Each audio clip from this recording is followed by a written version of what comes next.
우리에게 주시는 하나님의 말씀은 신약성경 마태복음 5장 13절부터 16절까지 말씀입니다.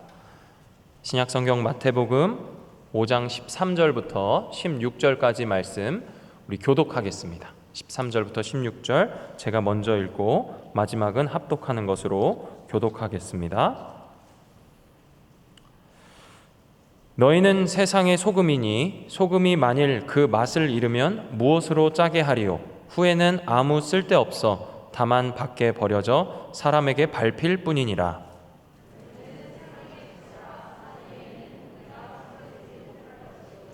사람이 등불을 켜서 말 아래에 두지 아니하고 등경 위에 두나니 이러므로 집안 모든 사람에게 비치느니라.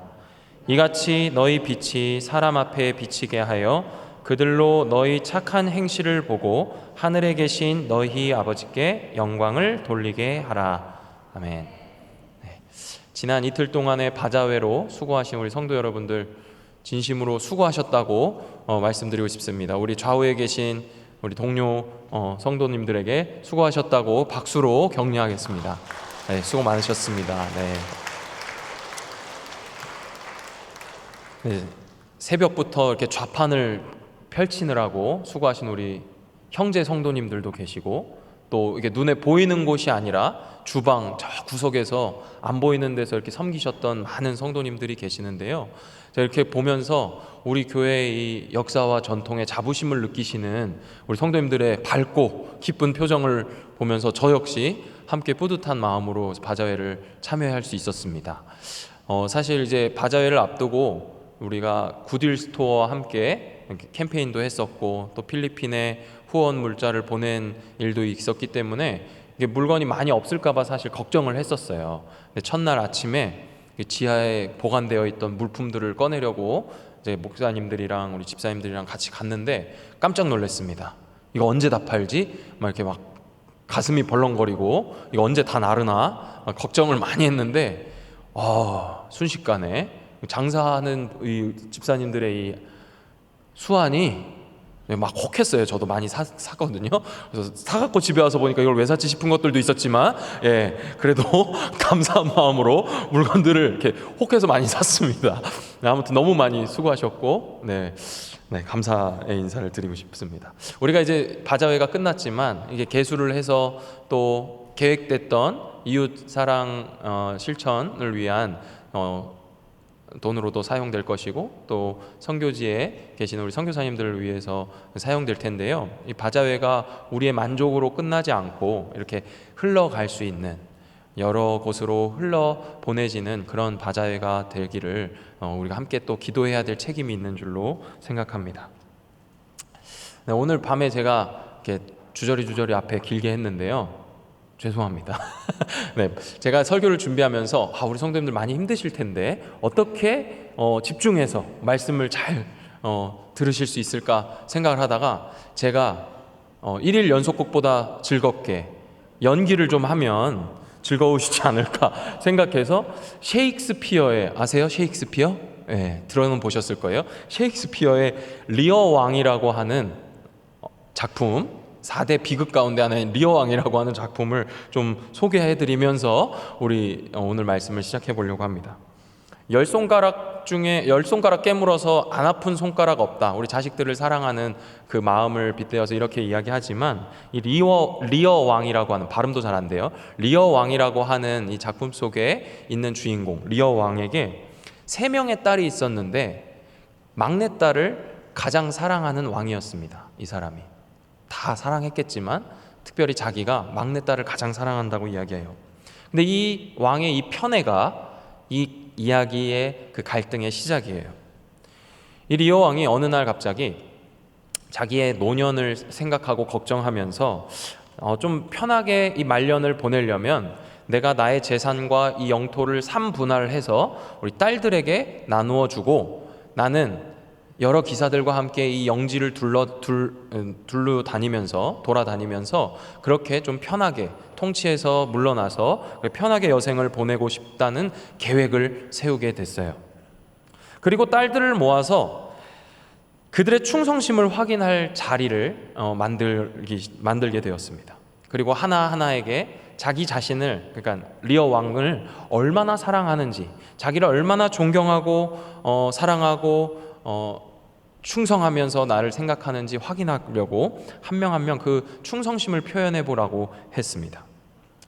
그러자 이 첫째 딸과 둘째 딸이 온갖 미사여구를 동원해서 아버지를 찬양해요. 그 찬양하는 두 여인의 대사를 제가 가지고 왔어요. 첫째 딸 고네릴이라고 하는 여자입니다. 고네릴. 제가 이렇게 목소리가 멋있어가지고 여자 목소리가 나올지 모르겠지만, 예 아버지, 제가 담임 목사님보다 조금 연기가 못해요. 이해해 주세요. 네. 예 아버지, 아버지에 대한 저의 사랑을 어찌 말로 표현할 수 있겠습니까? 저는 아버지를 온 우주보다, 값비싼 보석보다 더 사랑합니다. 덕망과 명예, 건강과 아름다움을 지닌 목숨보다 사랑합니다. 저는 이 세상에서 누구도 자신의 부모에게 보여준 적이 없는 그 효심으로 아버지를 모시겠어요. 세상 어느 것과도 비교할 수 없을 정도로 아버지를 사랑합니다. 멋지지 않습니까? 우리 성도님들 집에 이런 딸들 있으시죠? 네, 기도가 많이 필요한 것 같습니다. 네. 이번에 둘째 딸 리건이라고 하는 여인이 이렇게 얘기해요. 아버지, 저도 언니와 같습니다. 그런데 언니가 딱 하나 부족한 게 느껴져서 제가 이야기하고 싶어요. 세상의 어떤 즐거움보다, 그 어떤 즐거움보다 저는 아버지를 효심을 다해 모시는 것이 가장 즐겁습니다. 저는 아버지에 대한 효심에서 세상의 모든 기쁨과 행복을 찾습니다. 네, 벌써 이 두 번째 딸이 보통이 아니라는 게 느껴져요. 무슨 말이에요? 언니랑 같은데 근데 가만히 들어보니까 언니가 하나 부족한 게 있어요. 그게 뭐냐면 언니는 지금 즐겁지 않아요. 저는 근데 즐거워요. 이 얘기를 하는 거예요. 이 리어왕이라는 이 작품이요, 희곡입니다. 희곡. 그래서 책이 소설로 쫙 써 있는 게 아니라 이렇게 누구 대사 이렇게 있어요. 그래서 이렇게 상상을 하면서 읽게 좋게 되어 있거든요. 근데 이제 점점 충성심이 극에 달하고 있습니다. 셋째 딸이 남았죠. 리어 왕의 총애를 받던 이 셋째 딸, 어떤 이야기를 할까? 아버지가 물어봤어요. 그래, 이제 막내딸 네 차례다. 내가 가장 사랑하는 우리 딸 한번 해볼래? 그랬더니 코델리아라고 하는 이 막내딸이 드릴 말씀이 없습니다 아버지, 이러는 거예요. 모든 기대가 와장창 깨진 거죠. 이 당황하는 리어 왕이 이렇게 얘기합니다. 뭐라? 없다고? 네, 재밌으시죠? 네, 별로 흥이 안 나시는 것 같은데. 그래서 다시 이렇게 얘기해요. 다시 이렇게 코델리아가 이렇게 얘기해요. 예, 아무 말도 생각나지 않아요. 그러자 아버지께서 이렇게 얘기합니다. 아무 할 말이 없다면 너에겐 줄 것이 없다. 넌 받을 게 하나도 없어. 그러니 어서 말해. 그러자 코델리아의 대사가 우리의 마음을 울려요. 아버지, 불행하게도 제 속마음을 입 밖에 낼 줄을 저는 모릅니다. 아버지를 극진히 모시는 것을 어떻게 말로 표현할 수 있겠습니까? 그저 딸로서 마땅히 해야 할 도리인 것을요. 우리 은평교회 성도님들의 수준이라면 이 세 딸 중에 누가 제일 받아 마땅하다고 생각되세요? 한번 거수 투표하도록 하겠습니다. 몸을 움직이셔야 돼요. 자, 나는 첫째 딸이다. 벌써 다 까먹으신 것 같아요. 네, 난 둘째 딸이다. 나는 셋째 딸이다. 감사합니다. 손 들어주셔서. 네, 우리 성도님들의 수준이라면 당연히 이 셋째 딸이 역시 아버지 어떻게 내 마음의 이야기를 말로 할 수 있겠습니까? 했을 텐데 이 리어 왕은 어리석은 왕이에요. 코델리아의 이 배은망덕함을 교만함으로 치부하고 뭐라고 얘기하냐면 너에게는 물려줄 게 하나도 없어. 그리고 코델리아에게 갈 재산을 이 첫째 딸과 둘째 딸에게 5대5로 나눠주고 내쫓아버려요. 그런데 이제 그의 계획과는 다르게 이 첫째 딸과 둘째 딸이 그들의 아버지를 향한 그 사랑의 고백이 허언이었다는 것을 증명이라도 하듯이 아버지를 배신해버려요. 그리고 이후에 그 홀로 된 아버지를 구하려던 이 코델리아가 살해당합니다. 그리고 난 다음에 이 리어 왕은 처량한 신세가 돼서 비운의 죽음을 맞이하면서 이 이야기가 끝이 나요. 이 이야기를 보면서 저는 그 리어 왕의 그 첫째 딸과 둘째 딸의 아첨하는 말이 하나님을 향한 나의 고백은 아닌가 하는 생각을 해봤어요. 비록 극 중에서 이 두 딸은 말뿐인 효심이었고 아첨이었지만 저는 말도 하고 행동도 하는데 중심이 없는 고백만 남발했고 주를 향한 애끓는 사랑 없이 일하지는 않았는지 그런 반성을 해봤습니다. 아버지의 재산과 부와 권세를 얻기 위해서 소위 아버지 자체가 아니라 아버지는 안중에도 없고 왕인 그 아버지에게서부터 흘러나오는 그 부스러기라고 할 수 있는 그 부산물에만 관심 있는 그런 효심, 실제로는 효심이라고 찾아볼 수 없는 그저 꾸며대는 말뿐인 그런 신앙의 모습이 나에게는 있지 않았는지 한번 생각해 보게 되었어요. 사랑하는 여러분, 혹시 우리 가운데 의무와 책임만 남은 모습이 있지는 않습니까? 우리는 그 리오 왕의 딸들처럼 말만 하지는 않습니다. 행동도 합니다. 열심도 있어요. 주의 교회를 위해 사역도 합니다. 그런데 나는 의무와 책임으로 하는가? 아니면 주를 사랑함으로 하고 있는가? 하는 그런 생각을 하게 된 겁니다. 나의 기도가, 나의 찬송이, 나의 예배가 아버지 하나님 자체를 사랑하기 때문인가? 아니면 그로부터 흘러나오는 은혜와 보상 때문인가? 하는 문제죠. 이 리오 왕은 어리석은 왕이기 때문에 그 아첨하는 말에 속아서 그 두 딸에게, 첫째 딸과 둘째 딸에게 모든 재산과 부를 빼앗기고 마침내 목숨마저도 잃게 되는 비운의 주인공이에요. 그런데 우리 하나님은 다르십니다. 우리 하나님은 이스라엘의 책임과 의무만 남은 제사, 하나님을 사랑하는 그 중심이 없는 그 제사를 기뻐하지 않으셨어요. 아모스 5장 21절과 23절, 21절부터 23절을 우리 자막을 보시면서 함께 읽겠습니다. 제가 읽어드리겠습니다. 내가 너희 절기들을 미워하여 멸시하며 너희 성회들을 기뻐하지 아니하나니 너희가 내게 번제나 소제를 드릴지라도 내가 받지 아니할 것이요 너희의 살찐 희생의 화목제도 내가 돌아보지 아니하리라. 내 노랫소리를 내 앞에서 그칠지어다 내 비파 소리도 내가 듣지 아니하리라. 하나님 앞에서 기뻐서 뛰어놀며 찬양하는 그 예배를 아모스 선지자를 통해 하나님은 기뻐하지 않으신다 말씀하신 거예요. 리어 왕의 셋째 딸 이 코델리아는 정직했어요. 아버지에 대한 효심을 말로 표현해 보라니. 아버지시기 때문에 그를 사랑하는 거고 그 마음이 갈리지 않기 위해서 코델리아는 내가 결혼도 하지 않겠다고, 아버지 곁에 있겠다고, 아버지만 바라보겠다고 이야기했음에도 불구하고 리어 왕은 그를 버렸어요. 성경을 보다 보면 이 리어 왕과 같은 질문을 우리 예수님께서도 하셨어요. 예수님께서 사랑하는 제자 베드로에게 비슷한 질문을 하셨죠. 바요나 시몬아, 네가 나를 사랑하느냐? 그렇게 물으셨을 때 베드로는 그리스도가 어떤 분인지를 제대로 고백했습니다. 뭐라고 대답했죠? 모든 것을 아시오매. 마지막 세 번째 이렇게 대답합니다. 모든 것을 아시오매 내가 주님을 사랑하는 줄을 주께서 아시나이다. 우리는 우리 주 하나님을 어떤 분으로 알고 있습니까? 어떤 삶의 고백을 담아서 살아내고 계십니까? 우리의 아첨하는 말, 겉으로만 하는 헌신, 무언가를 바라는 마음에서 쏟아내는 그 미사여구, 그런 것에 속아 넘어가는 리어 왕과 같은 분으로 우리 하나님을 알고 계십니까? 아니면 정말 이 베드로의 고백처럼 모든 것을 아시는 분으로, 모든 것을 아시는 분으로, 그래서 그분을 사랑할 뿐 아니라 그분의 크심과 위대하심을 인정하고 그분의 곁에 있는 것만으로도 감사하고 계십니까? 우리는 이것을 생각해 봐야 됩니다. 하나님의 백성의 착한 행실은 어떤 의미가 있을까? 우리의 선행이, 우리의 행실이 하나님 앞에서뿐 아니라 세상 가운데서 과연 의미 있는 일일까? 리어 왕의 두 딸의 경우처럼 혹여나 하나님께 무엇을 얻기 위한 것으로 나의 행동이 비춰지지는 않을까? 나는 그런 마음이 정말 없는데 혹시 내가 그렇게 오해받는 것은 아닐까?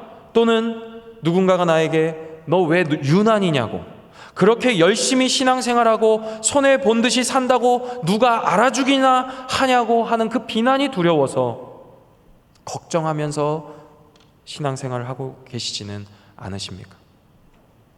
그렇기 때문에 우리는 하나님이 누구신지, 그 하나님과 우리는 어떤 관계에 있는지를 분명히 알아야 돼요. 그것을 알 때 우리의 그 착한 행실의 의미를 우리가 확실하게 가질 수 있습니다. 첫째는 하나님의 백성인 교회는 그리스도를 충만하게 하는 자들이라는 거예요. 바울은 에베소 교회에 편지하면서 엄청난 선언을 합니다. 교회가 만물을 충만하게 하시는 이의 충만이다, 이렇게 얘기해요. 다시 한번 말씀드릴게요. 만물을 충만하게 하시는 이의 충만이다. 충만한 그 자체이신 그리스도를 충만하게 해드리는 존재가 누구라고요? 교회라고요. 교회. 사도 바울은 성도의 위치를 하나님과 굉장히 가까운 존재로 생각하고 있었습니다. 근데 이 가까움은 그리스도 안에서 누릴 수 있는 특권이었어요. 바울은 로마서에서만 직간접적으로 10번 이상 신자가 그리스도 안에 있다는 이야기를 합니다. 그리스도 안에 있다. 그리고 그리스도 안에 있음으로 인해서 하나님과의 관계가 변화될 수 있다는 것을 자주 이야기해요. 대표적인 구절이 여러분 잘 아시는 로마서 8장 39절입니다. 우리 같이 읽어볼까요? 로마서 8장 39절 시작. 높음이나 깊음이나 다른 어떤 피조물이라도 우리를 우리 주 그리스도 예수 안에 있는 하나님의 사랑에서 끊을 수 없으리라. 그리스도 예수 안에 있는 하나님의 사랑에서 끊을 수 없는 존재가 누구라고요? 우리라고요. 또 로마서 5장 11절에서 바울이 이렇게 얘기해요. 그리스도의 화목하게 하시는 사역을 통해 우리가 하나님 안에서 즐거워하는 자들이 되었다. 바울은 신자들의 이 지위를, 다시 말해서 아담 안에 있던 자들에게서 그리스도 안에 있는 자들이 된 하나님의 백성들의 그 위치를 하나님 안에 있는 자들로 인식하는 거예요. 그리스도 안에 있는 자들은 다 누구 안에 있다고요? 하나님 안에 있다고요. 굉장한 일이죠. 우리가 하나님의 백성이 되기 위해서 무언가를 할 필요가 없다는 말입니다. 그리스도 안에 있게 된 자들이기 때문에. 바울이 교회를 충만하게 하시는 이의 충만으로 이렇게 높일 수 있었던 근거가 그리스도와의 연합 때문입니다. 교회는 그리스도와 연합된 자들이기 때문에 그리스도를 충만하게 할 수 있는 존재가 됐다, 이 말이에요. 교회는 그의 몸이고 몸이 없이는, 머리는 아무것도 할 수 없는 것처럼 마치 하나님께서 우리 없이는 아무것도 아니신 분으로 낮아지시면서 우리를 높이신 거예요. 우리 없이는 충만하지 않겠다. 나는 너희 없이는 충만하지 않겠다라고 얘기하시는 것과 같아요. 세상에 어떤 존재가 이런 이야기를 할 수 있겠어요? 사람들도 이런 얘기를 하지 않습니까? 누가 자기 자신과 타인을 이렇게 밀접한 관계로 생각할 수 있겠어요? 내가 가장 우선인 이 시대 속에서 스스로 만족하고 혼자서도 충분하다고 생각하면서 또 내가 원하는 건 다 가지면서 나만의 왕국을 세우려고 하는 이 시대에서는 절대 눈을 씻고 찾아봐도 발견할 수 없는 고백이 이것이죠. 네가 없으면 나는 아무것도 아니다 라는 사랑 고백과 같아요. 하나님께서, 온 세상의 주인이신 그 하나님께서 교회를 향해서 네가 없으면 나는 충만하지가 않다, 이렇게 얘기하시는 거예요. 사랑하는 성도 여러분, 우리가 그렇게 엄청난 존재예요. 그런 사랑을 받는 자들이라는 거예요. 우리가 주를 예배할 때, 우리가 주 안에서 기뻐할 때, 우리가 주 안에서 숨만 쉬어도 주 안에 있다는 그 사실 때문에 우리를 향해서 네가 나의 충만이야 라고 해주시는 거예요. 그리스도의 몸인 우리가 그리스도를 충만하게 해드리는 놀라운 자들이라는 그 자부심을 우리 모두가 갖게 되시기를 소망합니다. 그렇다면 우린 이제 마음대로 살면 될까요? 아니겠죠? 그래서 우리는 이런 마음대로 살고 싶어하는 이 생각을 차단하기 위해서 둘째로 우리는 사람들의 앞을 비추는 빛이라는 사실을 기억해야 돼요. 내가 그리스도 안에 있지만 내가 사람들의 앞을 비추는 빛으로 존재한다 하는 것을 기억해야 됩니다. 머리이신 이 예수님과 몸인 교회의 관계에서 중요한 것은 이 머리와 몸이 각자 가지고 있는 기능, 그리고 이 질서입니다. 질서. 하나님께서 만물을 창조하실 때 질서 있게 창조하셨다고 이야기하죠. 그런데 이 질서 있게 창조하신 이 말을 우리가 좀 그 본래 의미를 발견할 수 있는 말씀이 있습니다. 디모데전서 3장 2절인데요. 디모데전서 3장 2절을 제가 읽어드릴게요. 그러므로 감독은 책망할 것이 없으며 한 아내의 남편이 되며 절제하며 신중하며 단정하며 나그네를 대접하며 가르치기를 잘하며.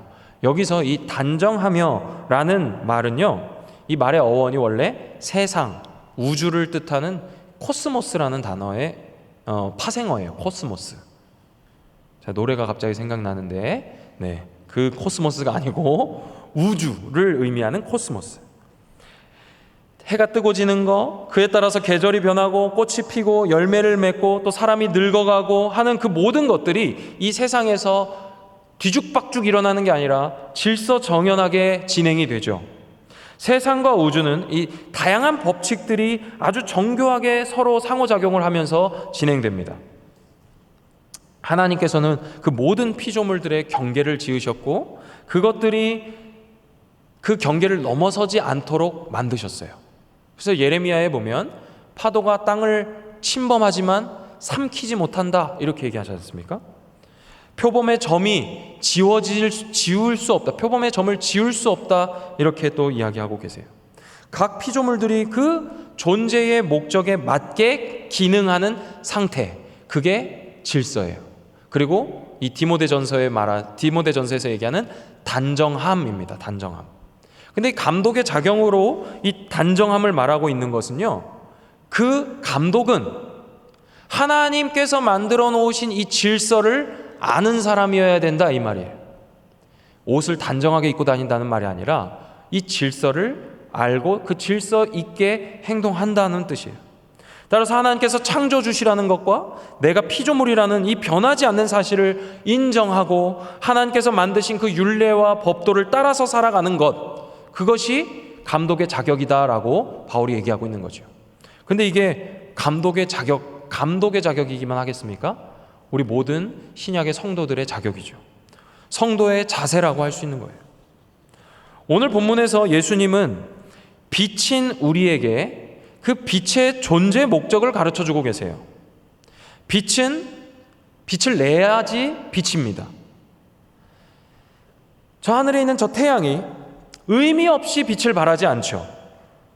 태양은 빛을 비춰서 만물의 에너지원을 공급해요.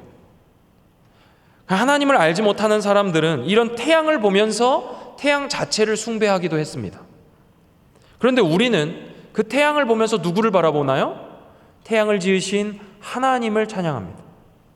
마찬가지로 우리가 비추는 이 빛, 본문이 가르치고 있는 그 착한 행실은 우리를 주목하게 하는 것이 아니라 하늘에 계신 그 아버지께 영광을 돌리게 하는 일이라고 우리에게 가르쳐주고 계시는 거예요.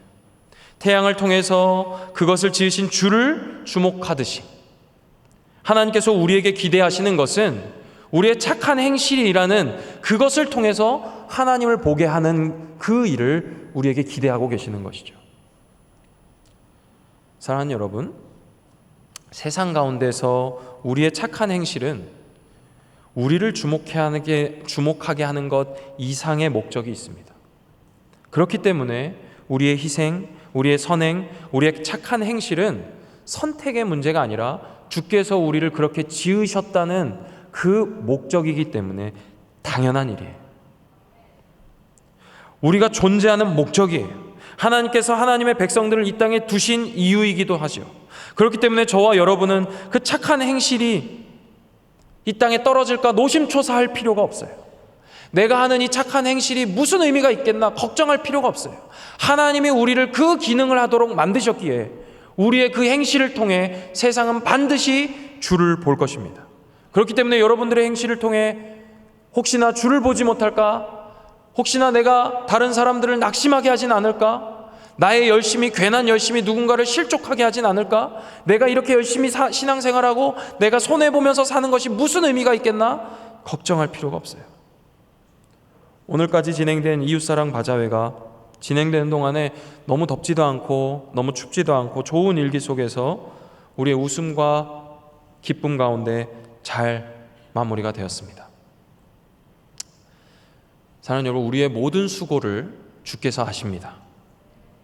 우리 내면에서 혹시나 이렇게까지 해야 하나, 바자회 끝났는데 내가 금요 철야까지 드려야 되나, 집에 계서 이제 영상으로 보시는 분들 정죄하는 거 아니니까 편안하게 내가 여기까지 드려야 되나, 이런 생각이, 그런 낙심의 소리가 들려올 수 있어요. 근데 그런 소리에 귀 기울이지 마십시오.